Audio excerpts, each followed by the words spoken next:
कल शाम 6:50 लाल किले की दीवार के बीच अचानक एक गूंज उठी। हवा में फैला धुआं और डर से सन्न हो गई दिल्ली। पर इस गूंज का असर केवल दिल्ली तक सीमित नहीं था, बल्कि इस घटना ने पूरे भारत को झकझोर के रख दिया। लाखों लोगों के मन में एक सवाल उठा कि क्या हम सचमुच सुरक्षित हैं?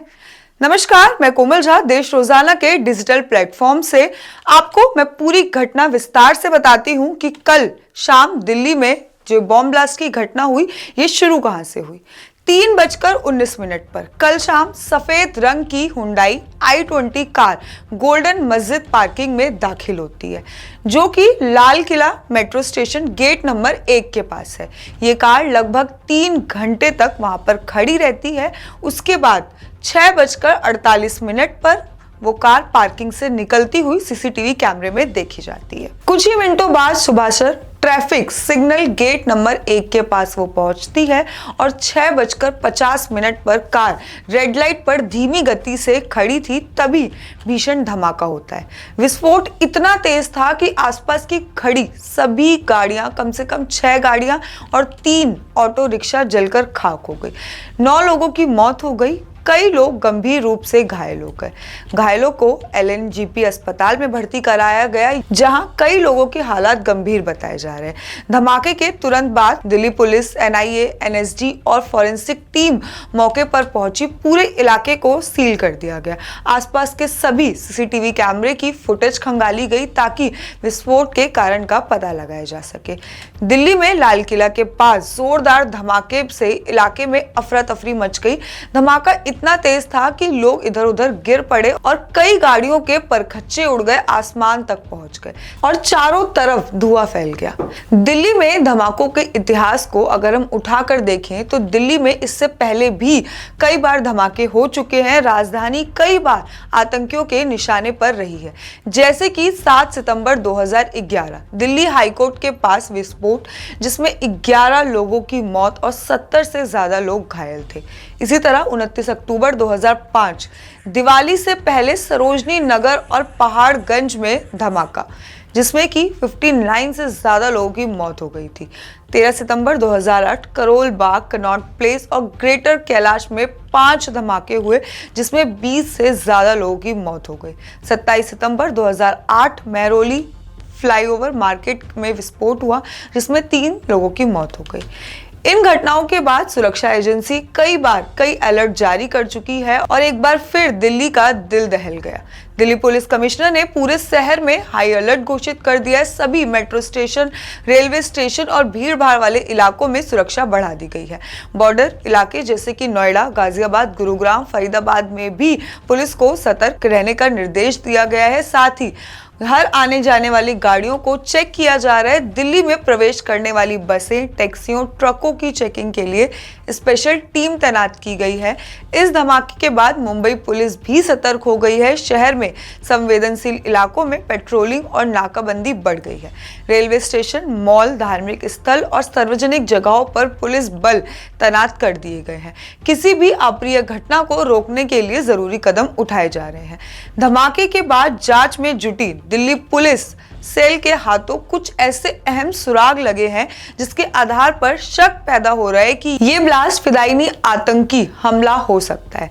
जानने वाली बात यहाँ पर यह है कि धमाके से ठीक पहले सोमवार की सुबह को ही जम्मू कश्मीर और फरीदाबाद में पुलिस ने एक ज्वाइंट ऑपरेशन में दो अलग अलग घरों में 2900 किलो IED बनाने वाले केमिकल हथियार, गोला बारूद बरामद किए थे।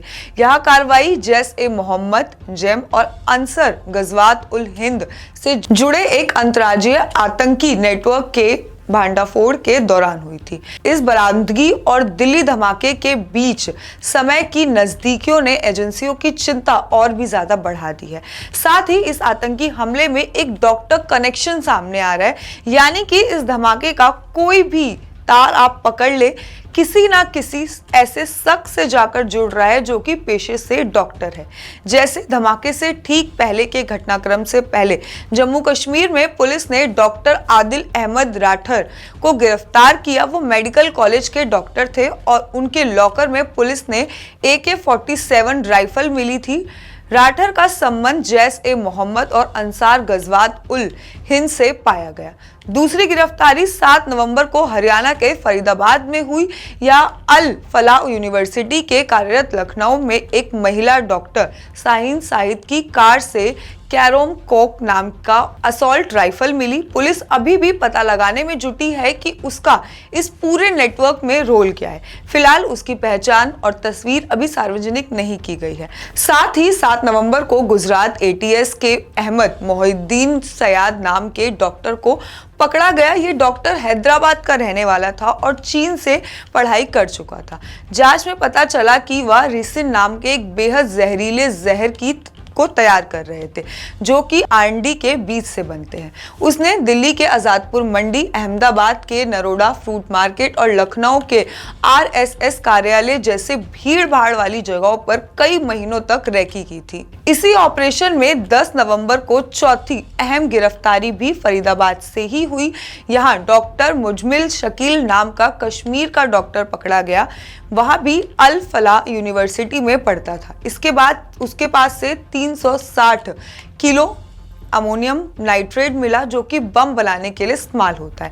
फिर मुजमिल के ही दूसरे ठिकाने पर लगभग 2560 किलो विस्फोट बरामद किया गया। फरीदाबाद पुलिस ने बताया कि शकील काजमन जैश जैसे प्रतिबंधित संगठनों से है और वह पहले भी श्रीनगर में आतंकी पोस्टर लगाने में शामिल रहा है। इधर जांच एजेंसी के अनुसार जो लाल किले के पास जिस कार में विस्फोट हुआ वह दक्षिण कश्मीर के पुलवामा निवासी डॉक्टर उमर मोहम्मद के नाम पर दर्ज है, जो कि कार धमाके के समय उस समय कार में मौजूद थे। पकड़े गए सारे डॉक्टर न केवल आतंकी संगठनों से संपर्क रखते थे, बल्कि खुद हथियार और जहरीले केमिकल तैयार कर रहे थे। इन गिरफ्तारी से एक चीज साफ हो रही है कि आतंक अब देश के प्रतिष्ठित शिक्षित वर्ग में भी अपनी जड़ें जमा चुका है। यानी शिक्षा का उपयोग सफेद कोर्ट में काले कारनामों के लिए किया जा रहा है।